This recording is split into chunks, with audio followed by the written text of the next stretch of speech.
La entrevista en Hora Puente.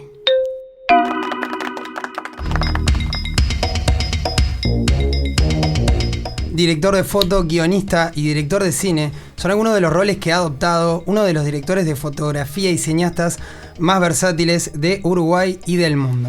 Fue nominado al Oscar por su labor en fotografía por Ciudad de Dios. Ha trabajado con actores de la talla de Anthony Hopkins, Tom Cruise y ha colaborado con directores como Fernando Meireles. Actualmente se embarcó en un proyecto sobre un barco, el Graf Spee, que ya sabemos será una miniserie sobre el fallido desembarco del buque alemán en el Río de la Plata. Hoy llega a Hora Puente César Charlone. Bienvenido, César. No, muchas gracias. ¿Qué muchas tal? gracias. Bienvenido, César. Es un placer para nosotros estar Para acá. mí estar aquí también. Bien. Muchas gracias. Gracias a vos. Bueno, César, estás en un proyecto sobre el Graf Spee, que será una miniserie de uno de los momentos en los cuales Uruguay fue protagonista de la Segunda Guerra Mundial. ¿De qué se trata el proyecto? ¿De qué va a ir? Es una miniserie que cuenta la batalla diplomática que se dio después de la batalla del Río de la Plata. Porque el barco queda atrapado en Montevideo y Uruguay, un paisito chico, neutro hasta en aquel momento, se ve presionado por los alemanes que querían que Uruguay ayudara a arreglar el barco y lo liberara, y los ingleses que le decían no, y el ministro de Relaciones Exteriores, Guani, brillantemente negoció, perdiendo varias madrugadas de sueño por la presión, porque fue un estrés brutal, porque se jugaba, imagínate, ¿no? Tipo, Hitler podía decir, ¿sabes qué? Bombardeaba Montevideo, y luego daba vuelta, porque el barco no le funcionaba, pero los cañones sí. Entonces fue heavy, ¿no? Fue un momento muy, muy interesante y eso. Entonces, me parece que en este momento que la humanidad está viviendo esa grieta tan radical, ¿no? de extremos tan opuestos, mostrar a ese Uruguay en el medio de esas dos potencias que pujaban por dos ideales tan opuestos, ¿no? Como los ingleses de los aliados y los alemanes del eje, y que seguían a Hitler y todo eso, cuenta una historia muy interesante, que la idea es justamente transmitir ese momento de esa división de este tipo que tiene que negociar eso. ¿En qué etapa? Ayer hablábamos en preproducción, vos me contabas todo lo que lleva un proyecto de estas características. ¿En qué etapa está el proyecto? Y Andrés Varela va a estar metido así en la dirección. Sí, Andrés Varela es lo que se llama hoy en día el showrunner, o sea, es el director general.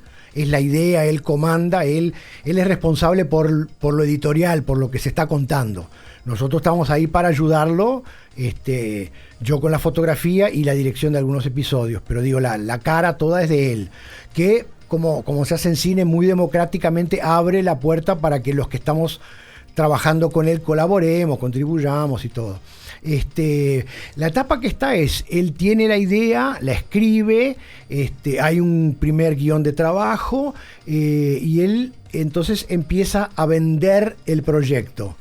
Y lo vende todavía en etapa de trabajo para que los productores puedan colaborar de repente con, por ejemplo, por decirte, si de repente entra una coproducción alemana, de repente se desarrolla un capítulo más alemán, donde una parte de la serie transcurre en Alemania viendo la madre de un marinero que está sufriendo, ¿entendés? Como que entonces ahí la serie empieza a tomar más forma, se escribe el guión y ahí se empieza la preproducción. Entonces yo te diría que así, optimísticamente, si todo corre bien, esto se estaría filmando mitad del año que viene, una cosa así. O sea que los ingleses bien incipiente, está bien. Claro.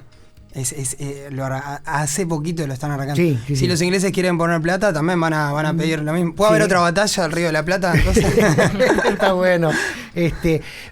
Bueno, sí. Siempre hacer cine es una batalla. Sí. Hacer cine es una batalla constante, pero es una batalla muy linda porque es una batalla de equipo, donde todos juegan juntos, ¿no? Entonces, sí.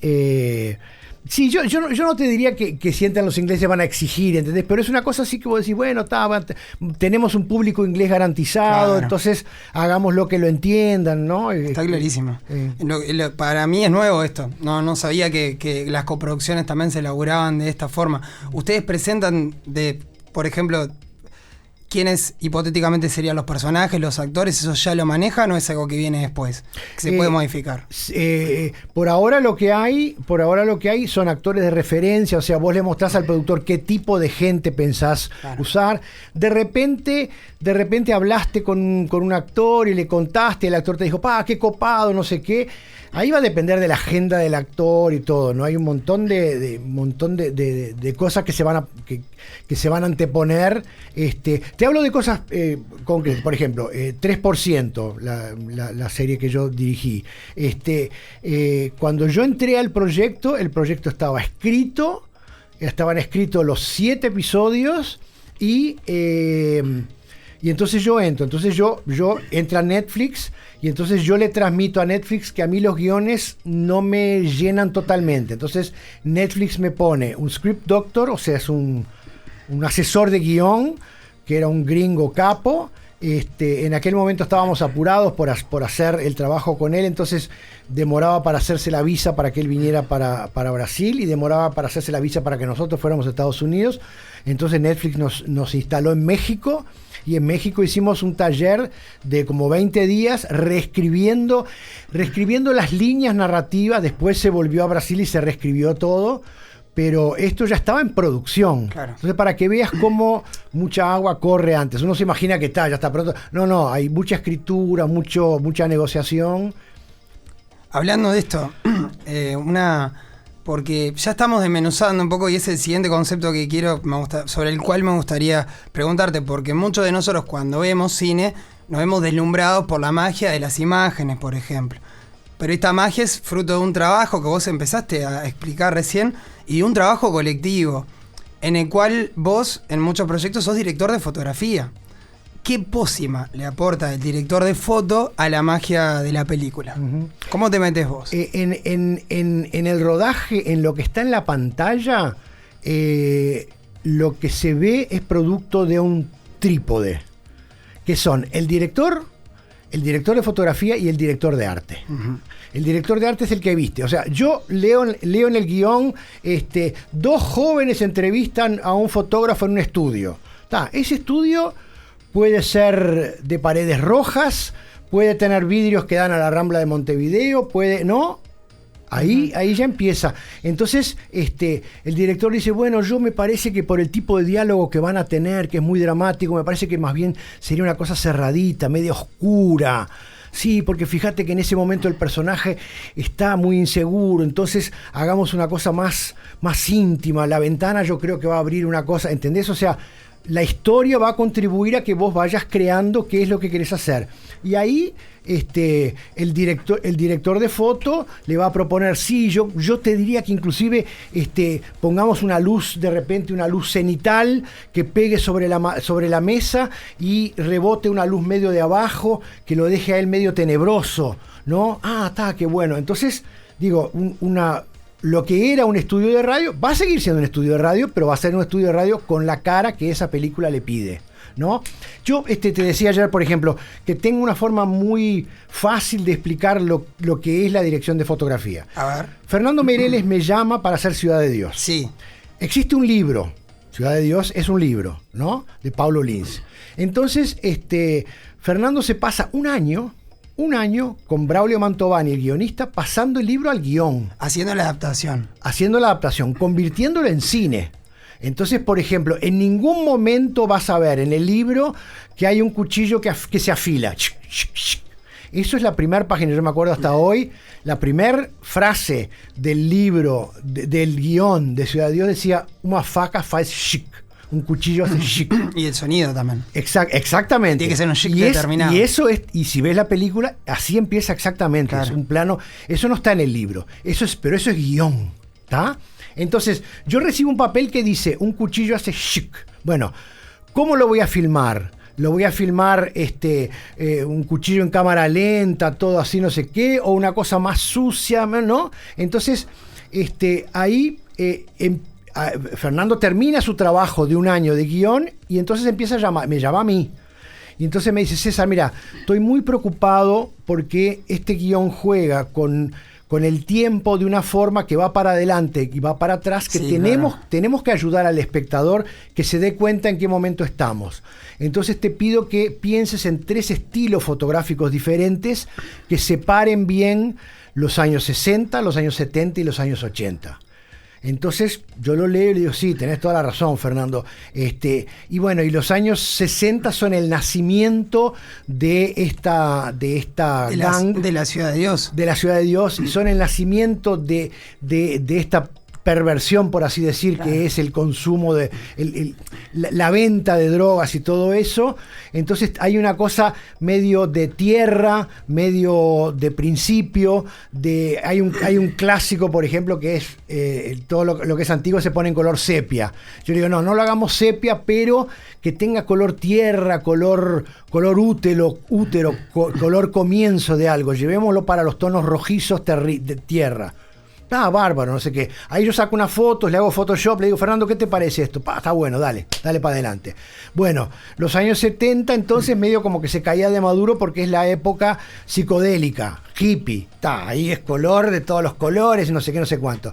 Y los años 80 es cuando la droga pega pesado, los locos ya entran en lo que en Brasil es barra pesada, que es ametralladoras, consumo pesado, qué sé yo. Eso tiene que ser una cosa fría, oscura, azulosa.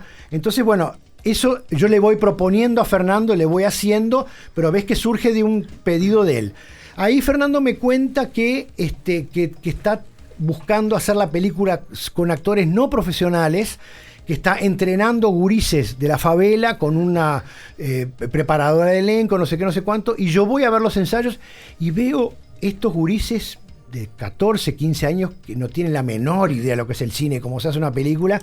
Y yo le digo, Fernando, esto no lo podemos filmar como una película normal, con el actor que tiene una luz, que tiene una marca, que le pones una cinta, ¿viste cómo es, no? Que le pone una cinta masking en el piso y el actor sabe que esa es la marca, que se va a parar ahí porque ahí está la mejor luz. Le digo, no podemos hacer eso. A estos gurises los tenemos que filmar como que fuera un documental. Claro. Dejarlos que se muevan libremente. Y me dice, qué interesante. A ver, entonces pensamos, le di una referencia, le hablé de la batalla de Argel, que tiene un poco... La batalla de Argel. Es una de las referencias para entender Ciudad de Dios. Total. Hermoso, me la noto. Total. Sí, vela. Película que marcó mi generación cuando yo tenía tu edad. Entonces le doy esas referencias a Fernando, le doy otros documentales y cosas, qué sé yo, y Fernando me dice, está interesante, probemos. Y entonces hacemos pequeñas filmaciones con ellos, y de hecho hicimos un cortometraje antes que lo patrocinó la Globo, una cosa nada que ver, pero lo hicimos, y entonces ahí filmamos cosas con marca y cosas más improvisadas. Y las cosas más improvisadas le daban una verdad por el hecho de que yo no sabía dónde estaba. Entonces la cámara lo seguía medio torpemente, por así decir, y eso le daba una verdad que terminó siendo una forma de lenguaje y que lo adoptamos después con actores. Entonces ahora, por ejemplo, cuando yo hice Los Dos Papas, hice un poco ese lenguaje. Entonces vos ves que hay una cámara media sucia, sí. Porque el espectador compra ese medio sucio como una cosa más verdadera. También tiene flashbacks Los Dos Papas. Sí. Cuando vuelven a Argentina, Papa Francisco. Sí, exacto. También. Sí. Entonces, pero esos flashbacks ahí estaban condicionados por el material que me dieron. Entonces, por ejemplo, como había material verídico... Te daban fotos, por ejemplo. O películas. Por ejemplo, hay una escena que habla del Papa Mujica, del padre Mujica, que es el primer mártir de la AAA. Lo matan todavía en democracia, que es un padre, un cura villero argentino muy copado, que no sé qué. La AAA lo mata, no sé si es la AAA, bueno, en fin, pero un grupo paramilitar... Sí, un grupo paramilitar argentino lo asesina. Predictadura. Exacto. Entonces nosotros filmamos cuando lo asesinan a él, un actor muy parecido. Entonces había una escena real del padre Mujica dando un sermón y se tenía que mezclar con lo que yo filmé. Entonces yo vi ese material que estaba en blanco y negro, que estaba rayado, que no sé qué, y ahí entonces con Javier Hicks, mi asistente de postproducción, fuimos jugando con el equipamiento electrónico para llegar a esa textura, ¿no? Entonces el flashback ahí es imitando el estilo de esas películas que tenía. Claro. Ahora que sabemos qué es lo que hace el director de fotografía, y volviendo un poco al proyecto del Graf Spee, ¿Ya te imaginás cómo vas a fotografiar ese momento de Montevideo? No, porque para llegar a eso hay mucho trabajo. O sea, hay primero la confección del guión definitivo. El cuchillo que haga...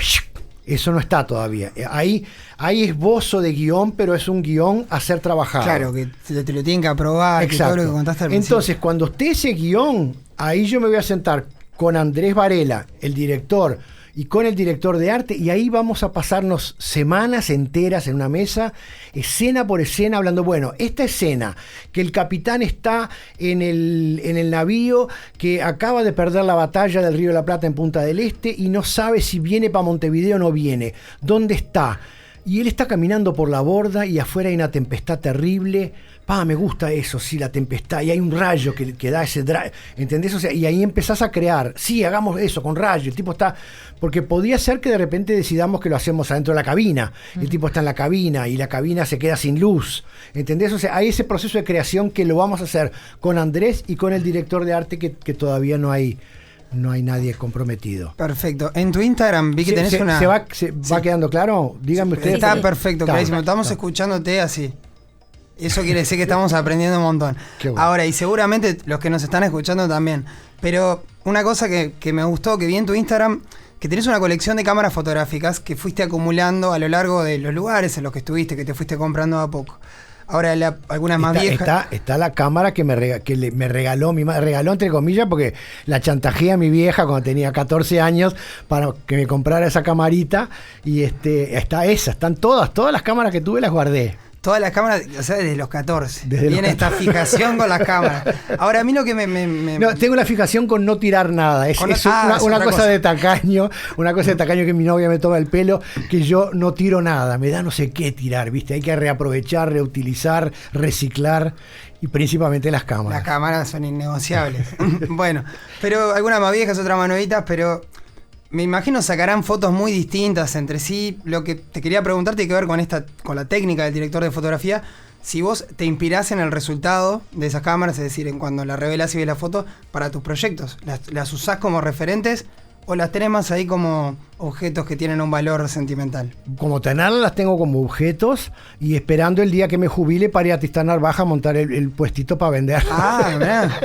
Bueno. Jodiendo. Se las quedarán mis hijos cuando yo no esté. Hay muchos que se van a querer.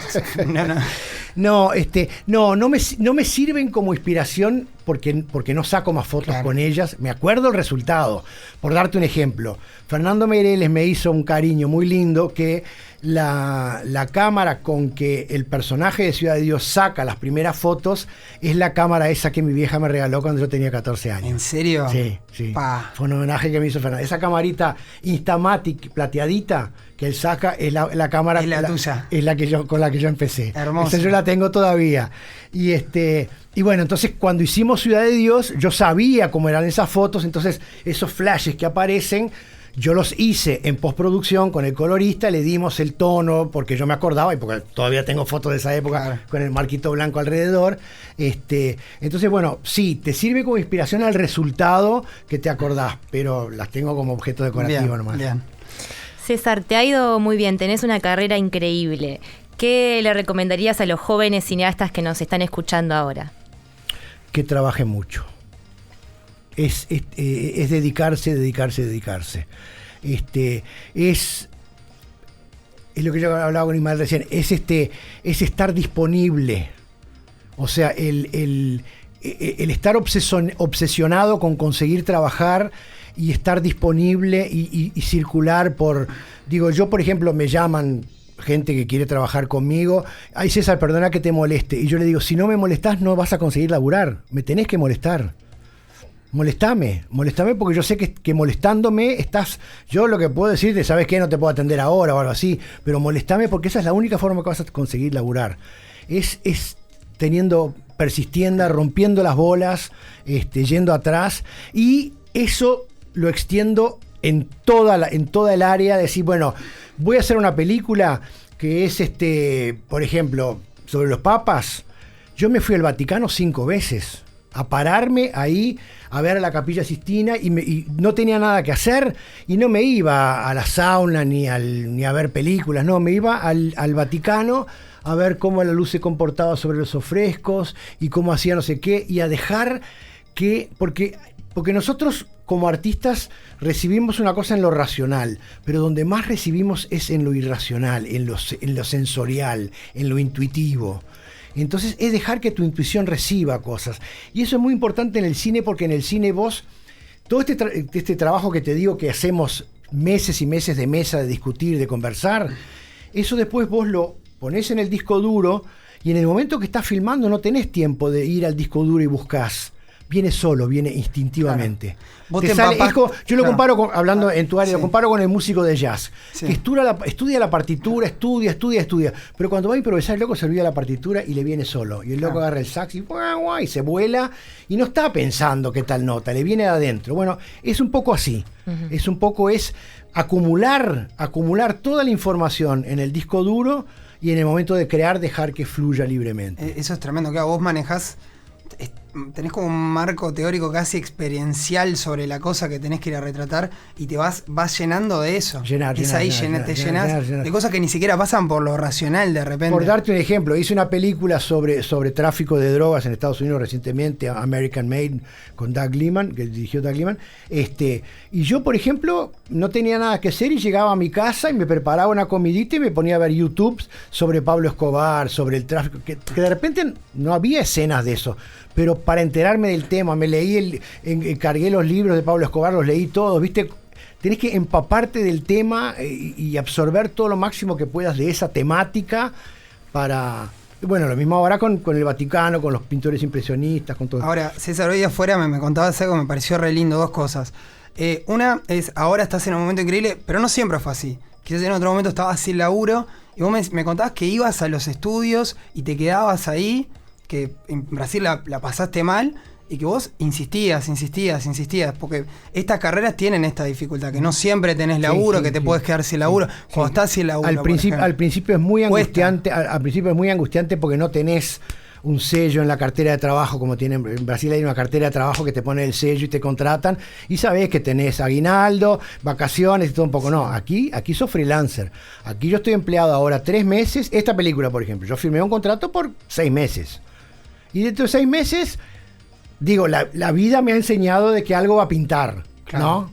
Pero al principio era eso, yo terminaba una película y estaba desempleado. Y era vacío. Estaba desempleado. Y ahí como... Y ahí ¿cómo hacemos? Empezás a buscar, empezás a circular.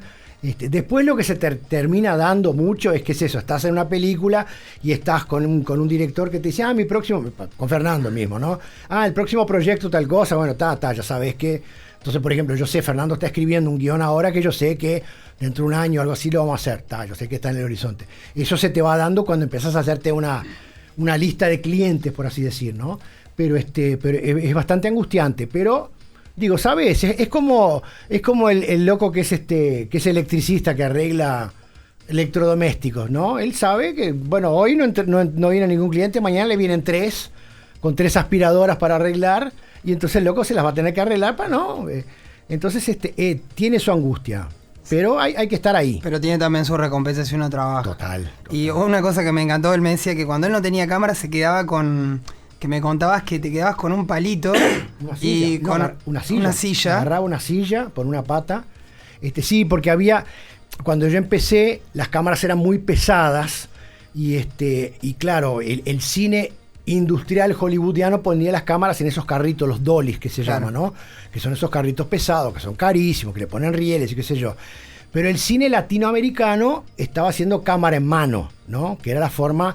Y no era cualquiera que hacía cámara en mano con esas cámaras pesadas y todo. Entonces tenías que tener un cierto entrenamiento y para tener estabilidad, para que la cámara no quedara toda temblada. Entonces yo para entrenar eso, como no tenía cámara, hoy en día cualquiera tiene un celular y podés entrenar con un celular. Pero como no tenía, porque en aquella época era carísimo, cámara, película, todo, me entrenaba, agarraba una silla por una pata, una silla de madera blanca que tenía en casa, por una pata, le ponía un vaso con agua dentro y caminaba por la casa subiendo escalera, que no se me volcara el vaso, que con eso significaba que estaba agarrando estabilidad. y con eso fui entrenando estabilidad. Eso por darte un ejemplo de lo que yo te decía de obsesión, de yo no tengo nada que hacer, entonces voy a practicar un poco de cámara. No tengo nada que hacer, me agarro la cámara y empiezo a enfocar y empiezo a jugar, ¿no? Y me pongo aquí atrás del micrófono y digo, está mucho mejor filmarlo a él aquí, con esto en primer plano, que aquí, ¿entendés? Es decir, no sé para qué me sirve, sí. Lo guardo en el disco duro y mañana, cuando esté haciendo una película, de repente, no, ni voy a pensar, instintivamente voy a hacer esto. Hermoso. César, la verdad, muchas gracias. De nada, Ha sido un placer. placer tenerte por aquí, una verdadera clase sobre cine. César Charlone pasó por Hora Puente. Escucha los contenidos de Hora Puente y más en uniradio.edu.uy.